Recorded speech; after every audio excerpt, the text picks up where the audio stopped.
What's up guys, for this video, naanapod tayo bagong paksyo sa iba, mga koy no? Paksyo na isda na with iba. So alam niyo na yan koy kung anong iba. So tara, proceed tayo.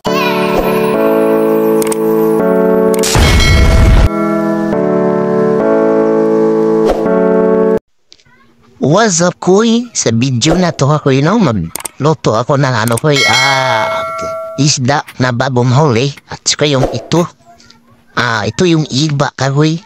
Alam niyo na koy no, ano yung iba.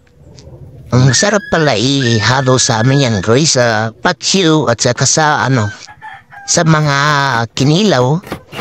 So ang mga lamasens natin dyan koy, ito lang yung bombay at saka yung garlic. So, ganyan lang koy no.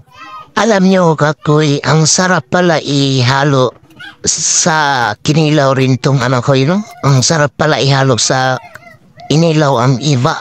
So, sabi nila koy, sobrang asim. Tapos, kumuha ko kanina sa bukid. Ang daming iba dun. Naisipan ko rin na luto ng paksiw at saka haluan natin ng iba. So, ang sarap pala niyan, koy. Pagka iba yung ihalo mo kasi hindi na pwede lagyan natin ng hindi na natin lagyan ng suka kasi maasin na yan. May isa pa rin, koy, no? Isang prutas na masarap din ihalo sa paksiw yun. Yung mangga, koy. Ang sarap pala ihalo ng paksiw yan, no? Sabi ng iba, inatry ko naman yan kasi dati. Nung isda ba rin yan tapos sinaluan ko ng mangga.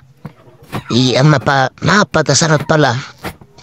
Hindi hindi yung mangga na hinog. Yung pa talaga, yung bata pa. Yung sobrang asim pa.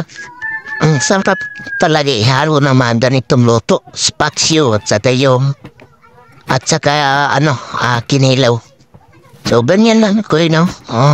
Ginamihan ko na koy kasi yung lakas kumain ng ng iba. So, ganyan koy. Pagka ganyan na, tinimplahan ko na. Nilagyan ng magic sarap. At saka yung kaunting asin. At saka lagyan ng mantika kaunti. At saka tubig kaunti. So, yun na. Tapos niya koy. Pagkatapos yan, paglagay ng tubig, mikos-mikosin na naman natin yan. Busig yung mantika koy, panghuli na yung mantika. So, pagka ganyan mikos-mikos na yan koy. Sarap niyan koy kasi may iba. So, ang lamas-lamatin yan koy no. Ang tawag nito, bombay at saka yung garlic lang no. Hindi natin masyadong damihan ng ingredients kasi may iba naman. Tsaka wag na natin lagyan ng suka kasi ma-food. Sobrang asin yung iba na yan. So, dito na part ko ako na din na siyang itakpang ko no. So, ayan na ako kulo na kakoy ba nagkulo na. Nagbukal-bukal na siya kuyo. So, maya konti ko luto na yan. 1 hour later. Dari na part ko nagkuha rin yung kukuhan ko no. Kaya luto naman na to ang paksiw with iba ko no. So ang sarap niyan kakoy kasi ako man gini siyang ipahab sa nubasan gamay. Tapos ang iba luto po kayo kakoy. So yan lang kakoy no. See you next vlog. Peace out.